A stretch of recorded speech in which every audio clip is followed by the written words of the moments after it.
Bueno, vamos a seguir conversando sobre lo que está ocurriendo a esta hora ahí en Ucrania, luego que nuevamente fallara este convenio, este acuerdo para establecer estos corredores humanitarios con el bombardeo a este hospital de niños y maternidad. Estamos junto al analista internacional de la Universidad del Desarrollo, Guido Larsson. Guido, muy buenas tardes. Buenas tardes, muchas gracias por la invitación.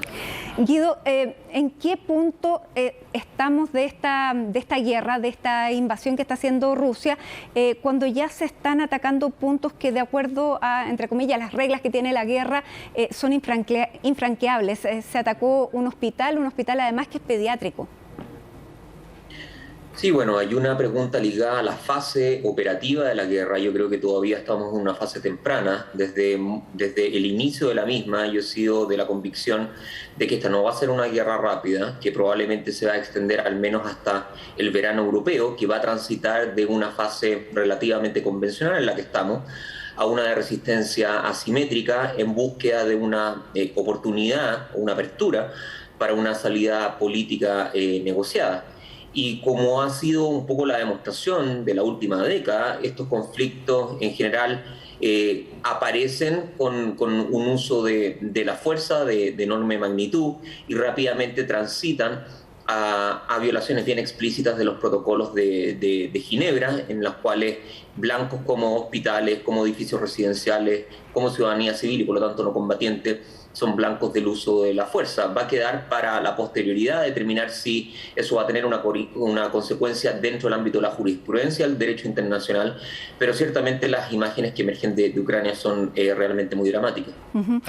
Ahora, durante esta jornada, al inicio de la jornada, también veíamos esta disposición de Zelensky de poder aceptar o abrirse a aceptar algunas de las condiciones que había puesto Vladimir Putin para iniciar las negociaciones, que era que se reconociera el Donbass, Crimea y efectivamente que pudieran renunciar a su deseo de incorporarse a la OTAN. Eso Ucrania estaría dispuesto a hacerlo.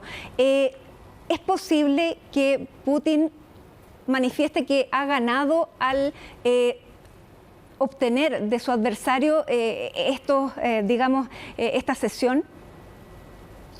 Es una alternativa, pero dado que el conflicto no es un conflicto estrictamente bilateral, cabe también observar cuál va a ser la respuesta occidental. Y esto por una razón bastante sencilla.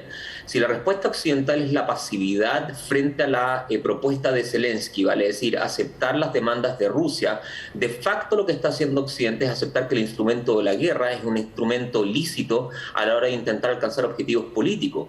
Y eso, en definitiva, implicaría la fragmentación, cuando no la destrucción del sistema internacional tal cual como se le concibe desde el término de la Segunda Guerra Mundial. Hay también una pregunta en torno a si Rusia estaría aceptando, de hecho, la llamada finlandización de Ucrania, vale decir, la idea de Ucrania de mantenerse en una posición de neutralidad con relación a Moscú y con relación a Occidente, porque si uno toma todo el resto de la historia ucraniana, la intención de Moscú no es tanto la neutralidad de Ucrania, sino que Ucrania forme parte de su esfera de influencia, considerando el revisionismo histórico al cual ha estado sometido durante los últimos años. Esta idea de que Ucrania forma un lazo espiritual, cultural e histórico con Moscú. Entonces, no es solamente desmilitarización, sino el significado político de la desmilitarización. Y creo yo que ahí ciertamente pueden haber problemas en una potencial negociación. Negociación que, entre paréntesis, yo creo que hay que tenerla con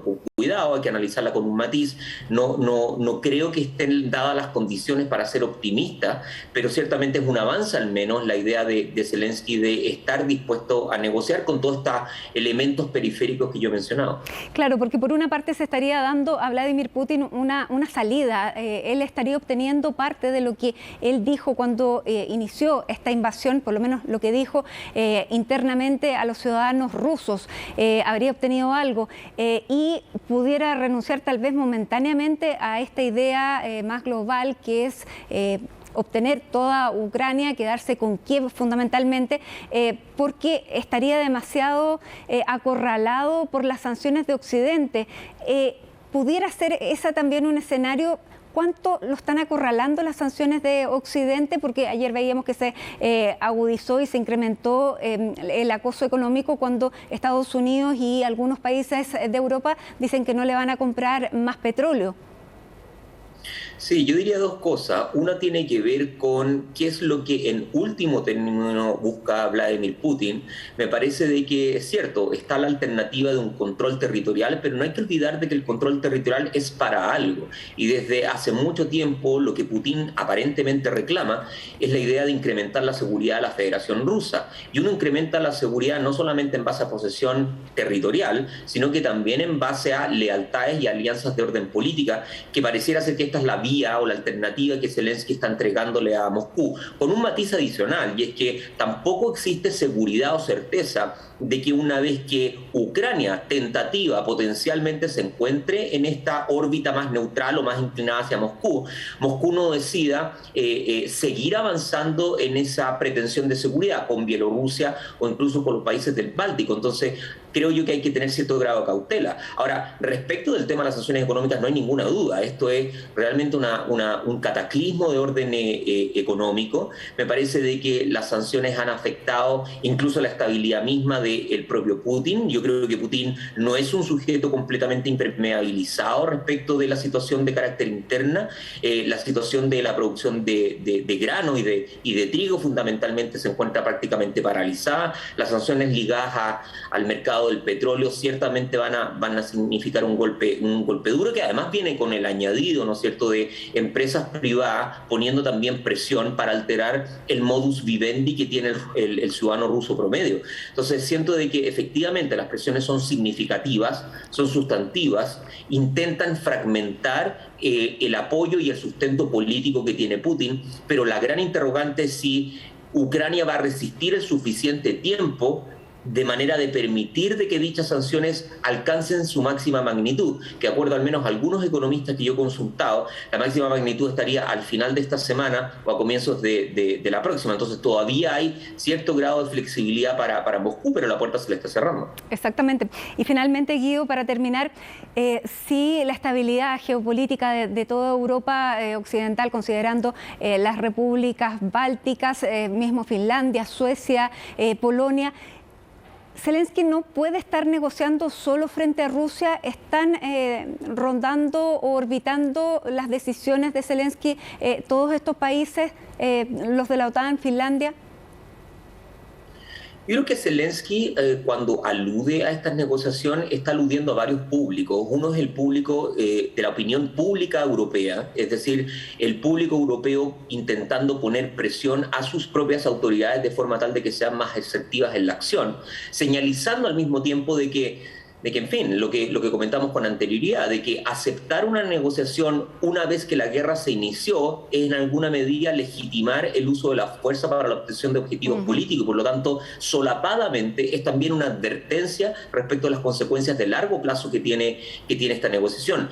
Y también, lo lamento decirlo, pero también acá hay un acto un tanto desesperado de Zelensky, en el sentido de que si bien es cierto, la ciudadanía ha respondido con heroísmo y con sacrificio, y que las Fuerzas Armadas ucranianas han resistido mucho más de lo que anterior a la invasión se presumía, igualmente están siendo derrotadas, sobre todo en el sur ucraniano, y las Fuerzas Armadas rusas, lenta pero progresivamente, están obteniendo victoria militar. Por lo tanto, Zelensky creo que calcula que la ventana de oportunidad se le está cerrando y por ende exige cierto tipo de acciones que vayan más allá de las sanciones económicas, con el riesgo, evidentemente, que la guerra sobrepase el teatro de operaciones en Ucrania y se convierta entonces en una guerra regional. Exactamente, pero claro, tiene un límite antes de que esto le empiece a costar personalmente al propio Zelensky, que pase de ser de héroe a la persona intransigente que no quiso negociar. Sí, ese es el riesgo que él está corriendo. Creo que es un riesgo que todavía es relativamente limitado, sobre todo por el carácter y llamémoslo así, la imagen que Zelensky ha logrado construir en estas 12 semanas de guerra, y por el hecho además de que hoy día es un interlocutor legítimo desde la perspectiva incluso de la Federación Rusa. Pero es cierto, en la medida en que se estira el conflicto, más se cierra la compuerta a la oportunidad política de una salida negociada, y mayor va a ser entonces la catástrofe humanitaria que ya la hemos estado viendo en estas 2 semanas. Muy bien, Guido Larsson, muchísimas gracias por conversar con nosotros sobre este drama ya humanitario, esta guerra que se está extendiendo ya por 2 semanas. Que estés muy bien. Gracias, buena tarde.